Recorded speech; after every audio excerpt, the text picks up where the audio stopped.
बांधवगढ़ का जिक्र करते हैं। 10 हाथियों की मौत पर CM doctor Mohan Yadav action mode में नजर आ रहे हैं। सीएम ने 2 अधिकारियों को निलंबित कर दिया। सीएम ने कहा है कि हाथियों की मौत की खबर मिलने के बाद फील्ड डायरेक्टर ने फोन बंद कर लिया था और इतनी बड़ी घटना होने पर भी अधिकारी अवकाश से वापस नहीं आए। जो आवश्यक चिंता की जानी चाहिए वो नहीं की गई।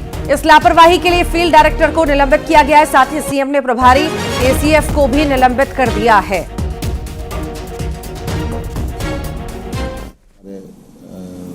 फॉरेस्ट एरिया में 10 हाथियों के अलग अलग दिन मृत्यु के जो समाचार आए थे वो बड़े दर्दनाक थे। शासन ने पूरी गंभीरता के साथ इसमें अपने वन मंत्री श्रीमान दिलीप अहिरवार जी और वरिष्ठ अधिकारियों को भेजा था। उनसे प्रारंभिक जो रिपोर्ट प्राप्त हुई है उसमें अभी तक की जानकारी में कोई अलग से कीटनाशक या कोई ऐसी घटना जिसमें कोई दूसरा पक्ष इन्वॉल्व हो अभी तक तो नहीं आई है। इतनी बड़ी घटना होने के बावजूद भी फील्ड डायरेक्टर छुट्टी से वापस से न आना और उसके मौजूदगी में भी पहले से जब दल आए थे तो उनकी आवश्यक चिंता उसकी जो की जाना चाहिए थी उसकी लापरवाही मानी गई। इसलिए फील्ड डायरेक्टर को हमने इस घटना में फ़ोन बंद करना, छुट्टी से न लौटना, ऐसे कई कारण से उनको सस्पेंड किया है। साथ ही साथ प्रभारी एसीएफ फतेह सिंह निनामा को भी इस लापरवाही में सस्पेंड किया है। तो हाथियों की मौत हुई और उसको लेकर के लगातार सवाल उठ रहे थे कि आखिर ये मौत जो हो रही है इस पर कब कार्रवाई होगी, कब ये पूरे मामले की जांच पड़ताल होगी। उसके बाद आप देखिए खुद सख्त सीएम नजर आए हैं और अब इस मामले में एक्शन भी लिया गया। जो फील्ड डायरेक्टर हैं, एसीएफ हैं, उन्हें सस्पेंड कर दिया। साथ ही साथ हाथी टास्क फोर्स का गठन भी किया गया है। ज्यादा जानकारी लेंगे, सहयोगी शैलेंद्र भदौरिया हमारे साथ जुड़ गए हैं। शैलेंद्र, हाथियों की मौत की चिंता लगातार सता रही थी क्योंकि कई सारे सवाल जो थे लगातार उठ रहे थे और उसके बाद अब सीएम खुद एक्शन मोड में नजर आ रहे हैं। यहां पर जो 2 अधिकारियों पर गाज गिरी है, साथ ही साथ यहां पर हाथी टास्क फोर्स का गठन भी किया गया है।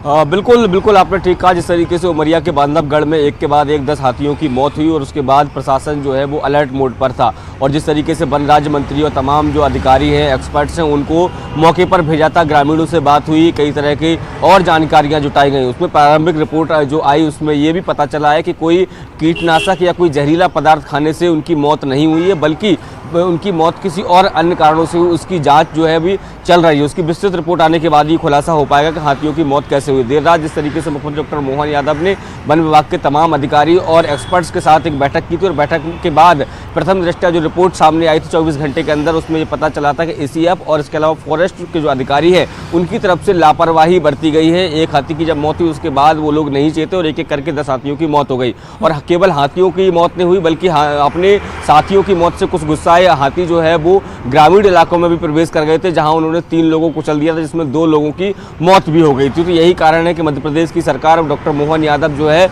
इस सब मामले को लेकर बेहद सख्त और संवेदनशील नजर आ रहे हैं। जहां मृतक परिवारों को 8-8 लाख रुपए की सहायता राशि का ऐलान किया है, वहीं दूसरी तरफ हाथियों को कोई दिक्कत न हो इसके लिए टास्क फोर्स का गठन किया जा रहा है। और जिन इलाकों में हाथी पाए जाते हैं, केरल आदि जैसे इलाके हैं, उनको आखिर हाथियों को कैसे रखा जाता है, क्या उनके खान पान की व्यवस्थाएं की जाती हैं, अगर वो लोगों पर हमला ना करें इसके लिए किस तरह के प्रयास किए जाते हैं, ये सब जानकारियां जो है वो जुटाई जाएंगी और टास्क फोर्स उसको इम्प्लीमेंट करेगा। इसके साथ ही जो ग्रामीण हैं उनको हाथी मित्र के तौर पर ट्रेंड किया जाएगा ताकि अगर हाथी ग्रामीण इलाकों में प्रवेश करता है तो वह लोगों को नुकसान ना पहुंचाए। जिस तरीके से बांधवगढ़ में लगातार जो है हाथियों का मूवमेंट देखा जा रहा है, बताया जा रहा है कि छत्तीसगढ़ से अनूपपुर कोतमा होते हुए हाथी जो है वो बांधवगढ़ तक मूव करते हैं। ये उनका कॉरिडोर है, यहाँ ये उनका रास्ता है, पहले से भी यहाँ से आते जाते रहे हैं। तो ऐसे में वन विभाग को और ज़्यादा सचेत रहने की आवश्यकता होगी कि ना हाथियों की किसी कारण से मौत हो और ना हाथियों के हमले से मानव की मौत हो। ये दोनों ही पहलू जो है वो सरकार उस पर काम कर रही है। मुख्यमंत्री डॉक्टर मोहन यादव ने साफ तौर पर कहा है कि टास्क फोर्स का गठन किया जाएगा, हाथी मित्र बनाए जाएंगे